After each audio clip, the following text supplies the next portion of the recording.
do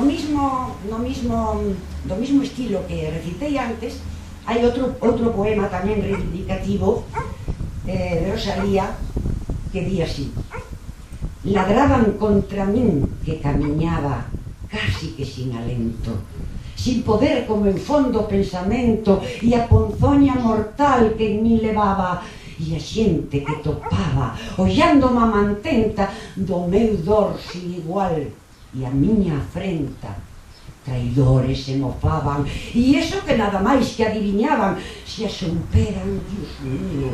Pensei temblando, contra min volver a corrente do río, buscando abrigo nos máis altos nudos dos camiños desertos, ensangrentando nos pés nos eixos duros, fun chegando ao lugar dos meus cariños, imaginando espantada os meus meniños estarán espertos. Ai, que ao verme chegar tan maltratada, ensangrentada, déranse a fixir mal bocadiños pola súa nai malfadada.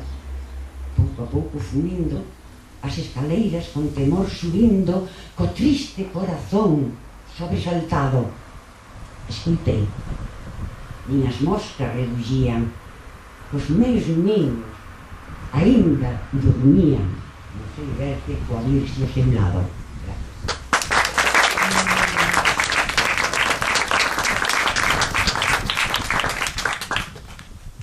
Un poema que penso que coñecedes porque é dos máis populares, que unha vez tiven un cravo, moita xente que coñece, onde fala a Rosalía máis filosófica.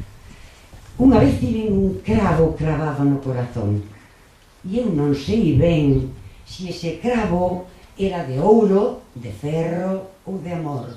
Só eu sei que me fixe un dano tan fondo e que tanto me atormentou que día e día sin cesar choraba calmada nela na pasión. Señor, que todo poderes, pedinlle unha vez a Dios, daime valor para arrincar dun golpe cravo de tal condición. E deu-mo Dios e arrinqueino, mas quen pensara, despois xa non sentí máis tormentos, ni soupen que era dolor.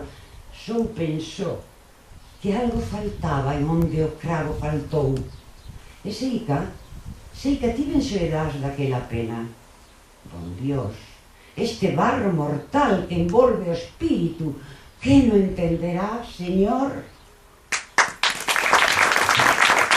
Eu creo que non debo